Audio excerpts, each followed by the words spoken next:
তরুণদের আকাঙ্ক্ষাগুলো যদি পড়েন, দেয়ালে দেয়ালে বরিশালের দেয়াল লেখনগুলো আমি পড়েছি, দেয়ালে দেয়ালে যদি পড়েন আপনি দেখবেন ওখানে অবিলম্বে নির্বাচন দাও এই কথাটা বলা নাই।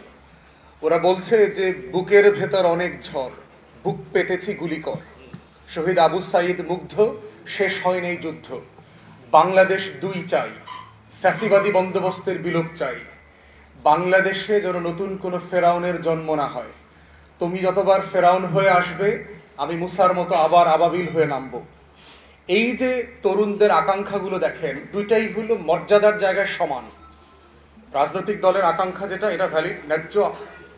সংস্কারের যে আলাপগুলো তরুণরা তুলছে এটাও ন্যায্য। এবং মাথায় রাখতে হবে যে বাংলাদেশের এখন 65% জনগোষ্ঠীর বয়স হচ্ছে 35-40-এর নিচে, এবং যারা কোনোদিন ভোট দেন নাই। আবার রাজনৈতিক দলগুলোর একটা বিশাল জনসংখ্যার যে সমর্থন এটা আছে।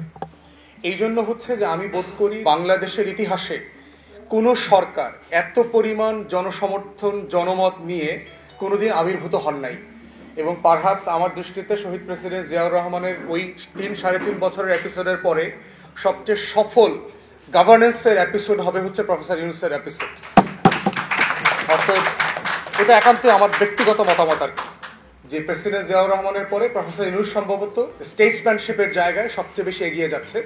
এবং এটা সময়ের উপর ডিপেন্ড করবে, সে যদি সবার ঐক্যমতের ভিত্তিতে 2-3-4 বছর থাকতে পারে, আকাঙ্ক্ষার পথে আমরা অনেক দূর এগিয়ে যাব। তো সেই জায়গাতে আপনার সংস্কার, বিচার, নির্বাচন এর কোনোটাকে আমি একটার সাথে আর একটা সাংঘর্ষিক মনে করি না। এর পুরোটা মিলেই হচ্ছে অন্তর্বর্তীকালীন সরকার, এর পুরোটা মিলেই হচ্ছে আমার 71-এর মুক্তির লড়াই, এর পুরোটা মিলেই হচ্ছে আমার 24-এর গণ অভ্যুত্থান। বাট এই প্রত্যেকটা কাজ করতে হবে ঐক্যমতের উপর ভিত্তি করে। একটা সত্য জিনিস, একটা হক জিনিসও চাপিয়ে দিলে জাতি মেনে নেয় না।